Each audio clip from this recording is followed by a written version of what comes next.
مسلمان، ایک ملت، وہ تمام اکٹھے ہو کر ایک ملت بن جاتے ہیں۔ عزیز طلباء، اس ٹرم کو سیکھیے، اس کو سمجھیے۔ اکثر کتابوں میں مسلمان ملت کا ذکر آ جاتا ہے تو مسلمان ملت کا مطلب ہے پوری دنیا کے مسلمان۔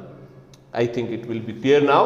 ہم اب آج کے ٹاپک کی طرف جاتے ہیں، پیج نمبر 22 پر ہے علامہ اقبال کے ہاں وہ تصور وطنیت جس کا آغاز ان کے ہاں جغرافیائی بنیاد سے ہوا تھا۔ اقبال نے وطن کا آغاز کیا تھا، وطن کی بنیاد پڑی تھی جغرافیائی بنیاد پر۔ جب اقبال نے وطن کی جغرافیائی بنیاد رکھی تھی تو وہ کیا تھا؟ وہ کہتے تھے کہ پورا ہندوستان ایک وطن ہے اور اس میں رہنے والی 3 اقوام، نمبر 1 ہندو، نمبر 2 مسلمان اور نمبر 3 سکھ، یہ ایک قوم کی حیثیت رکھتے ہیں۔ یعنی ہندوستان وطن میں رہنے والی تینوں اقوام ایک قوم بن جائیں گے، یہ اقبال کا نظریہ تھا پہلے، اور جس کی پہلی واضح صورت دھرتی پوجا کے طور پر سامنے آئی تھی۔ اور کیا کرنا ہے؟ واضح صورت کیا کرنی ہے کہ ان تینوں اقوام کو، ہندوؤں کو، مسلمانوں کو اور سکھوں کو دھرتی پوجا کرنا ہے۔ دھرتی پوجا یعنی تینوں کو ہندوستان سے محبت کرنا ہوگی، یہ علامہ اقبال کا نظریہ تھا۔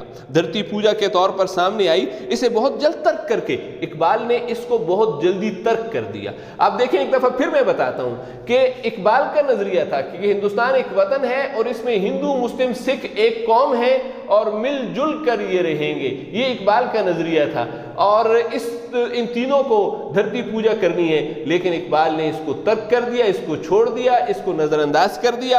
اور علامہ اقبال نے اسلام کے ضابطۂ حیات کے حوالے سے کیوں ترک کیا؟ اب یہاں پر کیوں پیدا ہو رہا ہے کہ اقبال نے اس کو کیوں ترک کیا؟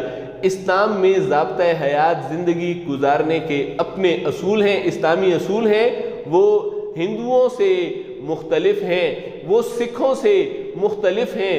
اب کیسے اسلامی زندگی گزارنے والے ہندوؤں اور سکھوں کے ساتھ ایک ہی جغرافیائی بنیاد میں رہ سکتے ہیں؟ یہ جب اقبال کو یہ بات معلوم ہوئی کہ ہمارا ضابطۂ حیات مختلف ہے تو انہوں نے کیا کر دیا؟ ترک کر دیا، چھوڑ دیا۔ یقیناً جملے کی سمجھ آپ کو آ گئی ہوگی۔ انہوں نے قائد اعظم کے نام اپنے خطوط میں، یہ خطوط انتہائی اہمیت رکھتے ہیں، سیاسی پلیٹ فارم سے پاکستان کا مطالبہ کیا۔ عزیز طلبہ، سیاسی پلیٹ فارم، کسی مقصد کو حاصل کرنے کے لیے سیاسی کوششیں کرنا۔ اب دیکھیں مقصد کیا ہے؟ مقصد ہے پاکستان حاصل کرنا۔ اب پاکستان حاصل کرنا ایک مقصد ہے، اس کو حاصل کرنا اب کیا ہوگا؟ سیاسی کوششیں ہوں گی۔ اس کے لیے مسلم لیگ بنائی جائے گی۔ مسلم لیگ کا بنانا، اس کے لیے پھر جلسے جلوس کروانا، یہ چیزیں کیا ہیں؟ یہ سیاسی پلیٹ فارم کے ذریعے اس مقصد کو حاصل کرنے کی کوشش کی گئی ہے۔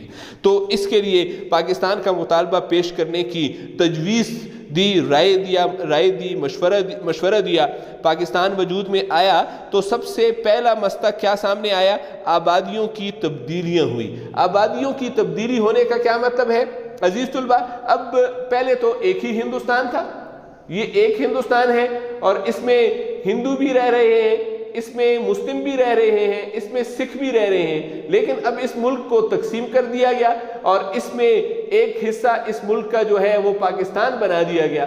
تو یہاں تو مسلمان رہتے تھے اور یہاں بھی مسلمان رہتے تھے، اب کچھ مسلمان وہاں سے ادھر آ رہے ہیں، یہاں رہنے والے ہندو جو ہیں وہ ہندوستان جا رہے ہیں۔ اس کو کہتے ہیں آبادیوں کی تبدیلی، یعنی مسلمانوں کا پاکستان اور ہندوؤں کا ہندوستان جانا، آبادیوں کی تبدیلی ہوئی۔ اور پھر ایک اور مسئلے نے جنم لیا، اور وہ مسئلہ کیا تھا؟ مقامی اور مہاجر کا امتیاز۔ بھلا مقامی لوگ کون ہیں؟ ملک میں مقیم لوگ جو شروع سے رہتے ہیں، جیسے پاکستان کے وہ مسلمان جو پاکستان بننے سے پہلے یہاں رہتے تھے، تو ان کو کیا نام دے دیا گیا؟ وہ یہاں پر شروع سے رہ رہے ہیں، مقامی ہیں۔ اس کے علاوہ مہاجر ہیں، وہ مسلمان جو ہندوستان میں تھے اور پاکستان بننے کے بعد پاکستان آئے ہیں، ہجرت کی ہے انہوں نے اور ہجرت کے ذریعے یہ پاکستان آئے ہیں۔ اب ظاہر ہے یہ ایک لوگ ہو گئے، یہ دوسرے لوگ ہو گئے، ہیں دونوں مسلمان ہیں، یہ پہلے سے یہاں پر موجود ہیں، یہ بعد میں آئے ہیں، لیکن ان دونوں میں ایک امتیاز ہے، ان میں ایک تمیز ہے، ایک فرق ہے، ایک تکرار کی کیفیت ان میں پائی جاتی ہے۔ اور وہ تکرار جو ہے مزید آگے دیکھیں، اور تہذیبی سطح پر تغیر و تبدل کے کئی پہلو ظاہر ہوئے۔ یہ فرق کیا ہے؟ تہذیبی سطح پر تغیر و تبدل، معاشرت میں تبدیلی ہوگی۔ معاشرت میں تبدیلی کیسے ہوگی؟ یعنی جو لوگ باہر سے آئے ان کا رہن سہن اور تھا۔ اب آپ دیکھیں ہندوستان میں جو مسلمان رہتے تھے ان کا رہن سہن، ان کے کھانے کی چیزیں، ان کے لباس کے انداز وہ مختلف تھے، اور جو لوگ یہاں رہتے تھے ان کے لباس مختلف تھے۔ ہیں دونوں مسلمان ہی ہیں، لیکن جو لوگ ہندوستان میں رہتے تھے ایک خاص علاقے کی رہن سہن تہذیب ان کی اپنی تھی۔ یہاں پر جو لوگ آئے تھے، جیسے جو لوگ یہاں پر پہلے سے موجود ہیں ان کا اپنا رہن سہن ہے، اپنا طور طریقہ ہے۔ جو لوگ باہر سے آئے ہیں دونوں مسلمان ہیں، ان کا اپنا رہن سہن ہے۔ اس کو کہتے ہیں تہذیبی سطح پر دونوں میں تغیر اور تبدل پایا جاتا ہے، جو پاکستان میں آ چکے ہیں۔ حصول پاکستان سے پہلے یہ علاقہ وسیع تر بر صغیر کہلاتا تھا۔ ایک بڑا زمین کا ایک بڑا ٹکڑا تھا۔ زمین کا ایک بڑے ٹکڑے کا نام اس کو عزیز طلبہ کیوں دیا گیا ہے؟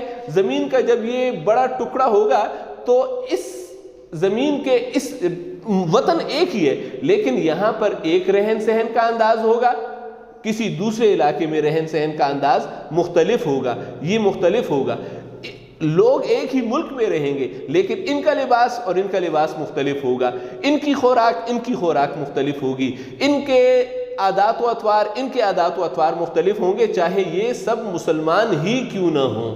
یہ بتایا جا رہا ہے کہ وسیع تر بر صغیر کا سیاسی حصہ تھا، اور یہاں کے بسنے والے مسلمان ہندی مسلمان کہلاتے تھے۔ اس میں جتنے بھی لوگ رہتے تھے ان کو ہندی مسلمان کہتے تھے۔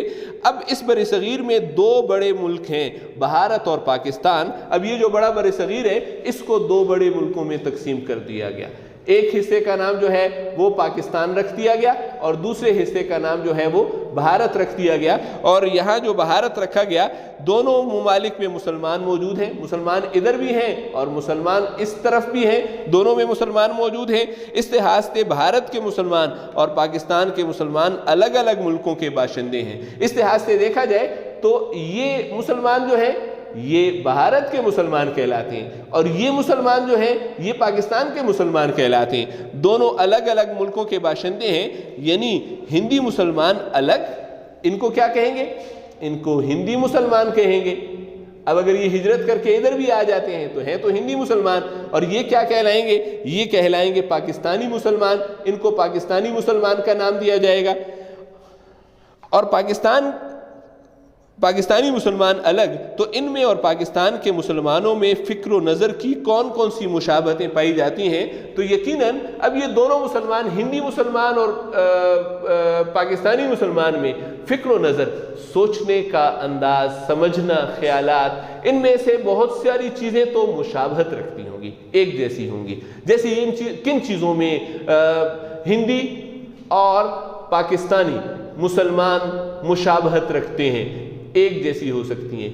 کیا چیزیں ہیں؟ اسلام ایک ہوگا، نماز ایک ہوگی، عقائد، بنیادی عقائد ایک ہو سکتے ہیں، یہ دونوں، ان میں کوئی تبدیلی نہیں ہو سکتی، یہ مشابہت ہوگی، یہ ایک جیسی ہوں گی۔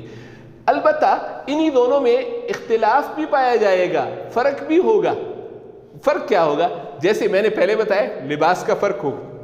اب ہندوستان میں رہنے والے مسلمان بھی ساڑی کا استعمال کرتے ہیں، لیکن یہاں پر پاکستان میں رہنے والے مسلمان ایسا نہیں کرتے ہیں۔ اس طرح کھانے پینے کی چیزوں میں بڑا فرق ہوگا، وہاں کھانے پینے کی کچھ اور چیزیں ہوں گی، یہاں کھانے پینے کی کچھ اور چیزیں ہوں گی۔ اس کے علاوہ رہن سہن کا فرق ہوگا، مکانات کا فرق ہوگا، زبان میں بولی کے انداز کا فرق ہوگا، بولی کا ایک خاص انداز ہوتا ہے، یہ فرق پایا جا سکتا ہوگا۔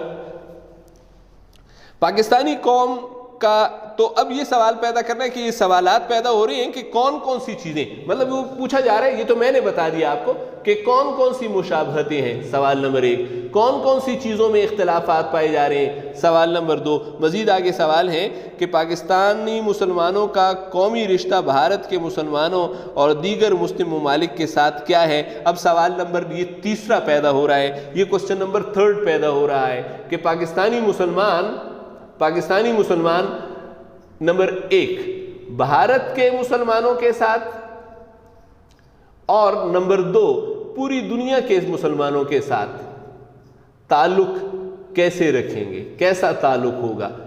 اب عزیز طلبہ یہ سوالات ہیں، یہ بھی سوال ہے، یہ بھی سوال ہے، یہ بھی سوال ہے، یہ سوالات جنم لے رہے ہیں۔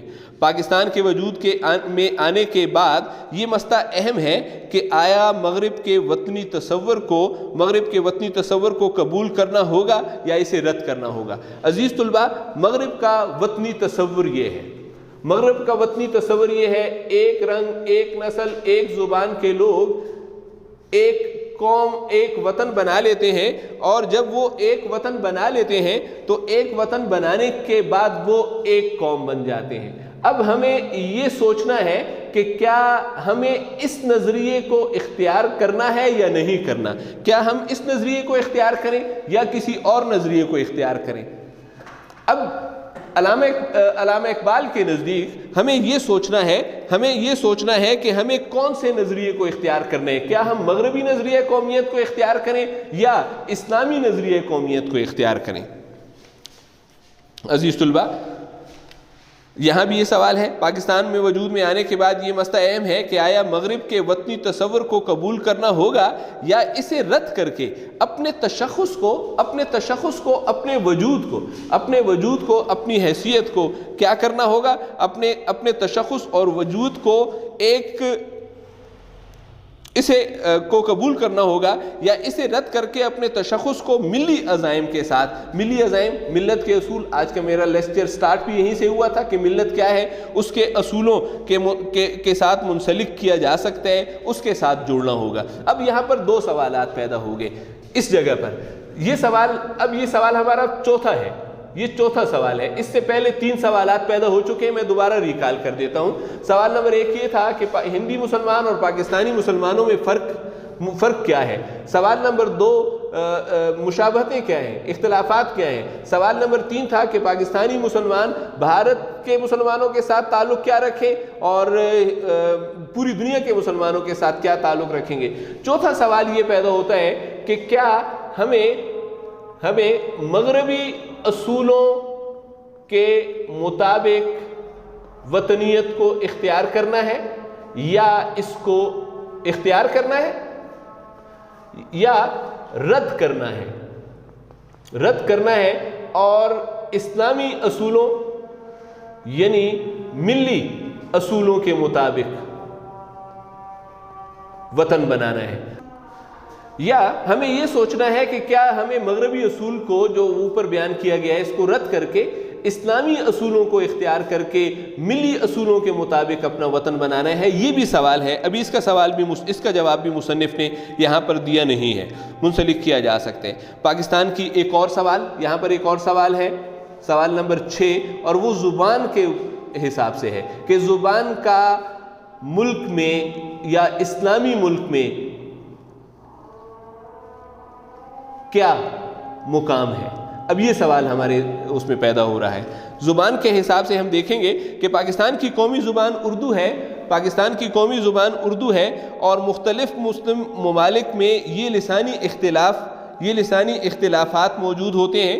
لسانی اختلافات عزیز طلباء کیا ہیں؟ زبان کا مختلف ہونا۔ اب دیکھیں یہ اسلامی ممالک میں ہے، ہماری زبان اردو ہے، کہیں دوسرے ملک کی اسلامی زبان فارسی کہلائے گی، کہیں پر سعودی عرب میں عربی بولی جا رہی ہے، کہیں پر دنیا میں مسلمان پائے جا رہے ہیں اور انگریزی بھی بول رہے ہیں۔ اس کو کیا کہتے ہیں؟ اس کو لسانی اختلاف کہتے ہیں۔